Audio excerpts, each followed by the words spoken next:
نوراللہ مروہ صاحب، آپ نے یہ پوچھا ہے کہ نماز کی حالت کے اندر تشہد یعنی اتحیات میں بیٹھنے والا شخص وہ انگلی اٹھائے گا کہ نہیں اٹھائے گا؟ نمبر 2، یہ اٹھانا فرض واجب سنت ہے، کون سی چیز ہے؟ نمبر 3، آپ نے یہ پوچھا ہے کہ یہ کب اٹھائی جائے؟ تو اب آپ اس کو سمجھیں، اس کی تفصیل کو سمجھیں کہ دوسرے اتحیات میں بیٹھیں یا چوتھی رکعت کے اتحیات میں بیٹھیں، دوسرے قعدہ میں بیٹھیں، تو اس وقت یہ انگلی اٹھاتے ہیں جو اتحیات میں، اس کا حکم سنت ہے، یہ مسنون عمل ہے۔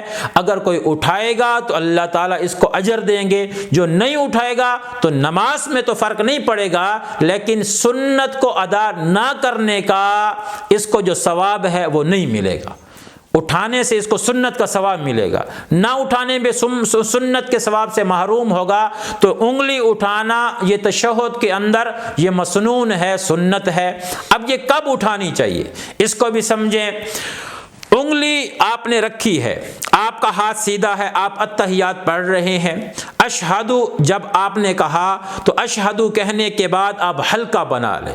حلقے کا کیا مطلب ہے کہ یہ چھوٹی انگلی اور اس کے ساتھ والی انگلی کو آپ ایسے کر لیں، یعنی آپ اپنی ہتھیلی کے ساتھ ملا دیں۔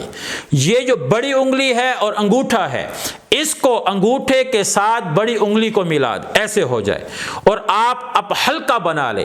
اس حلقہ بنانے کے بعد اب آپ جب اشہدو کہنے کے بعد، ابھی آپ نہیں اٹھائیں گے، اللہ جیسے کہیں گے، اللہ الہ، تو لا کہتے ہوئے آپ نے انگلی اٹھانی ہے، اشہدو اللہ الہ، آپ کی انگلی کھڑی ہو۔ جیسے آپ کہیں گے الا، تو الا اللہ پہ آپ نے انگلی کو گرا دینا ہے۔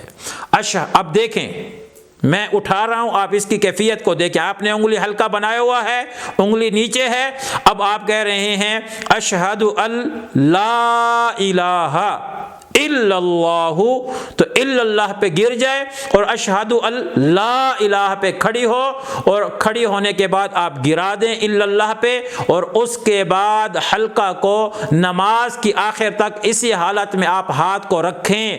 یہ نہیں ہے کہ آپ اس کے بعد ہاتھ کو حلقے کو چھوڑ دیں، یہ مناسب نہیں ہے، بلکہ حلقے کو اسی حالت میں رکھیں نماز کے سلام پھیرنے تک، اور انگلی کو اس درمیان میں آپ نے ہلانا بھی نہیں ہے، بار بار آپ نے اس کو حرکت دینا یہ بھی نہیں ہے، بس ایک مرتبہ آپ نے اٹھانا ہے اور اس کے بعد آپ نے اس کو رکھ دینا ہے۔ اس کا مسنون اور سنت طریقہ یہی ہے۔